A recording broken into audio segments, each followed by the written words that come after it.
Hi guys, welcome back to Bhagya life style vlogs. ఈరోజు నేను ఏం చేస్తున్నాను అంటే రెసిపీ వచ్చేసి మసాలా క్యాప్సికమ్ అనమాట. ఒకసారి నా స్టైల్లో ట్రై చేసేయండి, చాలా బాగుంటుంది.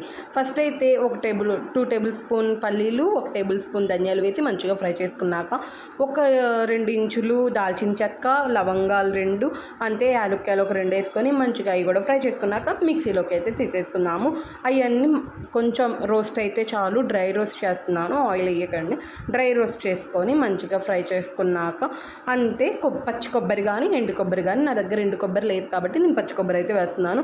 ఒక 1/2 కప్పు పచ్చి కొబ్బరి వేసుకొని మంచిగా పేస్ట్ చేసుకొని పక్కన పెట్టుకుందాం. ఇప్పుడు ఆయిల్లో జీలకర్ర అంతే ఆనియన్స్ వేసి మంచిగా ఫ్రై చేసుకున్నాక గోల్డెన్ బ్రౌన్ కలర్లోకి వచ్చాక పసుపు అల్లం పేస్ట్ 2 టేబుల్ స్పూన్స్ వేసుకొని మంచిగా ఫ్రై చేసుకోవాలి. ఆనియన్స్ అంతే అల్లం పేస్ట్ పచ్చివాసన పోయేదాకా మంచిగా ఫ్రై చేసుకున్నాక మనం క్యాప్సికమ్ని మీడియం సైజులో కట్ చేసుకోవాలి. అంతే టమాటోస్ కూడా మీడియం సైజులో కట్ చేసుకోవాలి. టమాటోస్ మాకు వద్దు అంటే అది స్కిప్ చేసేసుకోవచ్చు, వేస్తే మాత్రం టేస్ట్ చాలా బాగుండిద్ది.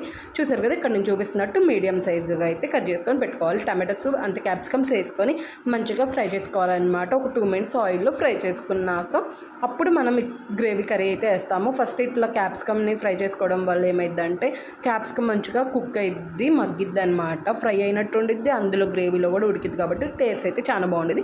ఇప్పుడు మనం కొబ్బరి పేస్ట్ అవి వేసుకున్నాము కదా, ఆ పేస్ట్ వేసేసుకొని మంచిగా కొబ్బరి ఇవన్నీ పచ్చివాసన పోయేదాకా మంచిగా ఫ్రై చేసుకోవాలి.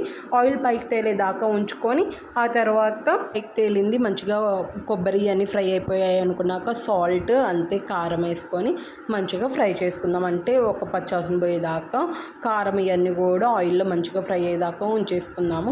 ఇప్పుడు మన గ్రేవీకి తగ్గట్టు అయితే వాటర్ ఫస్ట్ అయితే చింతపండు వాటర్ వేసుకోవాలి. మనం ఒక 1/2 కప్పు చింతపండుని ఫస్ట్ కొంచెం ఒక నిమ్మకాయ సైజ్ అంత చింతపండుని నానబెట్టేసుకొని మంచిగా దాంతో వాటర్ తీసుకొని అయిపోసేయాలన్నమాట.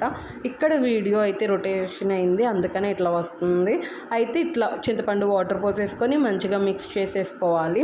మిక్స్ చేసేసుకొని ఒక 2 మినిట్స్ అట్లా ఉంచుకొని మీకు గ్రేవీ ఇంకొంచెం ఎక్కువ కావాలంటే వాటర్ వేసుకోవచ్చు, ఒక చిన్న టీ గ్లాస్ ఆఫ్ వాటర్ వేసుకోవచ్చు. లేదు గ్రేవీ మాకు సరిపోయిద్ది అంటే ఒక పొంగు వచ్చేదాకా ఉంచుకొని ఇట్లా కొత్తిమీర ఈ చల్లేసుకోవడమే అనమాట.